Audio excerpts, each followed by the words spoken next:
4 PM news network में दोस्तों आपका स्वागत है। मैं हूं आपके साथ राशिद ज़हीर। पहले आसाराम, फिर डेरा सच्चा और इस बीच अनगिनत चिमयानंद और सेंगर वगैरह मालूम नहीं कितने लोग, और अब आकर के आरएसएस। एक बंदे ने सुसाइड के अंदर जो अपनी बातें कहीं, हकीकत बात तो यह है कि पूरे देश के लोगों की आत्मा को झकझोर देने का काम वो करके चला गया। कांग्रेस ने अब आकर के पहले हमले में वोट चोरी को लेकर तो बीजेपी की मंशा साफ की थी, और अब दूसरा हमला पवन खेड़ा ने भी बाकायदा प्रेस कॉन्फ्रेंस की और वो पूरा का पूरा चित्रण कर दिया उस व्यक्ति का जिसने मौत से कुछ वक्त पहले आरएसएस के उन अधिकारियों की पोलें खोल कर रख दी और बताया ये कि बचपन से लेके अब तक कितनी बार और कितने कितने लोगों ने और कहाँ कहाँ कौन कौन से शिविर में और कौन कौन सी शाखाओं में उसके साथ उत्पीड़न किया गया, यौन उत्पीड़न किया गया। एक आदमी होता तो समझ में आती बात, लेकिन जगह जगह अलग अलग लोग आरएसएस के आते रहे और उन्होंने ये काम किया। अचानक दोस्तों मुझे उत्तर प्रदेश के मेरठ की एक खबर याद आ गई। वहाँ पुलिस ने एक आदमी का एक एनकाउंटर कर दिया। 25 साल का लड़का था। उसके बाप का वीडियो देख रहा था मैं। उसने कहा बहुत अच्छा काम किया है, इसकी लाश भी नहीं लूँगा। बच्चियों के साथ दुष्कर्म का आरोपी था, पुलिस ने ढेर कर दिया। ये छोटा सा वीडियो मैं आपकी साइड में जो लगा रहा हूँ, आप थोड़ा सा इसको देखें पहले, फिर आप कहेंगे कि मैं आरएसएस और इतनी नेशनल लेवल की खबर बता रहा हूँ आपको, और फिर ये मैं वीडियो क्यों दिखा रहा हूँ। ये छोटा सा वीडियो देखें। आज एनकाउंटर हुआ है। हाँ जी। लड़के का कौन था? वो लड़का था जी बड़ा तुम्हारा। हाँ जी। अच्छा, तो क्या कहना आप पोस्टमार्टम? मुझे तो ये कहना जी बड़ी खुशी हुई जी, उसकी राड कट गई। मैं भी बहुत परेशान हूँ, मुझे बहुत बड़ी खुशी हुई। आज उसका मर्डर हो गया, वो बहुत बढ़िया जी। परेशान थी, मेरी पुलिस भी परेशान थी, मैं भी परेशान था जी। उसे 10 महीने हो गए थे जी। बहुत बढ़िया खुशी की बात है जी, वो उसकी राड कट गई। मैं दिल खुश से कह रहा जी। तुम्हें भी धमकी उमकी दे रहे? अजी धमके तो बस मैं तो बच गया था जी। बोला जी। तो तुम्हें कैसे बच गए थे? मैं कुट्टी मशीन पर फेंक गया था जी, मुझे बेमार को जी। अच्छा, क्राइम के दिन ने क्यों अपनाई? वो तो शुरू से ऐसा था जी, जैसे 8-9 साल से ही ऐसा ही था जी। अब उसकी बॉडी लेके जाओगे आप? नहीं जी, तो यहाँ पोस्टमार्टम हाउस आए हो? पोस्टमार्टम हुआ जी, यही लावारिस में ही। तो पोस्टमार्टम हाउस किस लिए आया है जी? मतलब उसकी चिकल भी देखो जी। अच्छा, पहले भी इसने किसी वो अजी बहुत करा है इन्होंने, आप बहुत करा था जी। इस बच्ची से पहले भी एक? हाँ जी, महबूबपुर सिगेड़ा का करा जी। देख लिया आपने ये वीडियो। इसमें एक पिता अपने बेटे के मरने पर कह रहा उसकी डेड बॉडी भी नहीं चाहिए मुझे, उसके साथ जो हुआ बिल्कुल ठीक हुआ है, क्योंकि बच्चियों के साथ उसने दुष्कर्म किया था। ये एक बाप की गैरत है, अपने जवान बेटे के शव को नफरत के साथ देखना भी नहीं चाहता है, क्योंकि उसके कर्म, उसके कुकर्म इस प्रकार के थे कि तमाम लोगों को नफरत के अलावा कुछ नहीं था उसके पास। अब ये जो मैं खबर आपको सुना रहा हूं दोस्तों, इस खबर से इस खबर का ताल्लुक क्या है? आनंदू की आत्महत्या को लेकर कांग्रेस ने केरल और केंद्र को घेरा। दरअसल हुआ यूं है कि सॉफ्टवेयर इंजीनियर थे आनंदू अजी। इन्होंने एक इंस्टाग्राम पर वीडियो डाला और उसके अंदर आरएसएस के लोगों का नाम और आरएसएस का नाम डाला। एफआईआर में नहीं है नाम, लेकिन उन्होंने अपने जो सुसाइड मैं कह सकता हूँ कन्फेशन था, उसके बारे में जो उन्होंने बताया है कि आरएसएस के और प्रदेश सरकार पर सवाल उठाए आत्महत्या को लेकर।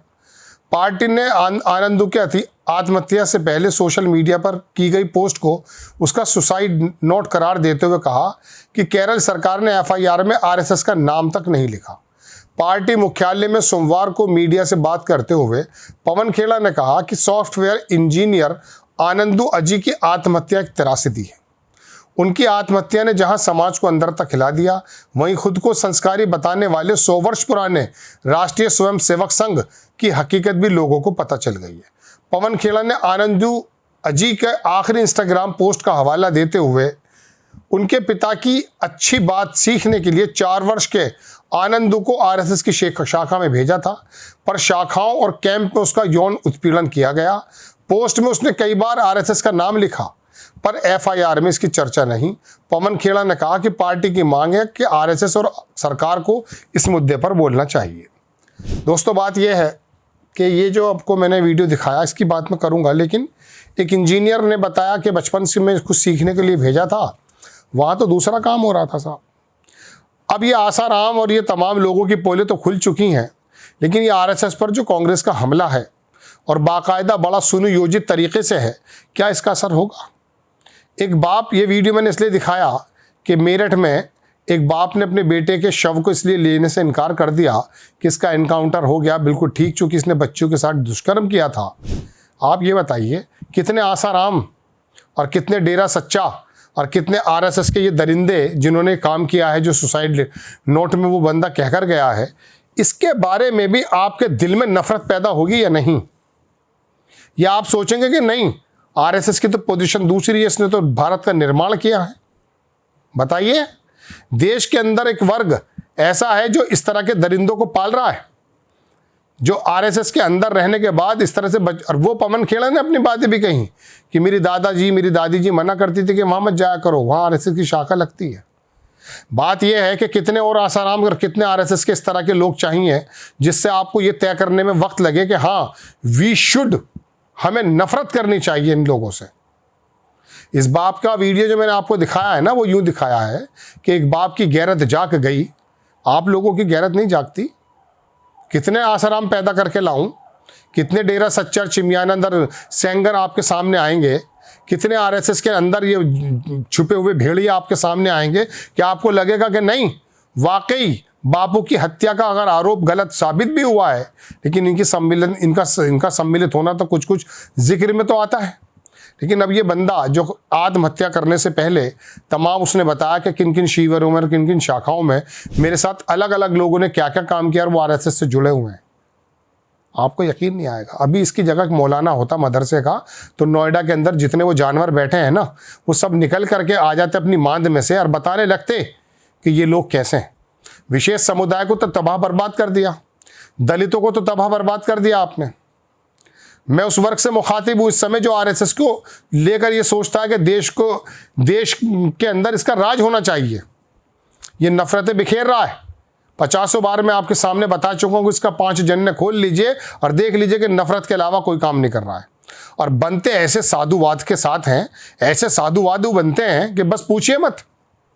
और अब ये जो दरिंदे तुम्हारे यहाँ पल रहे हैं, और सरकार देखो केरल की, उसने आरएसएस का नाम लिखना मुनासिब नहीं समझा।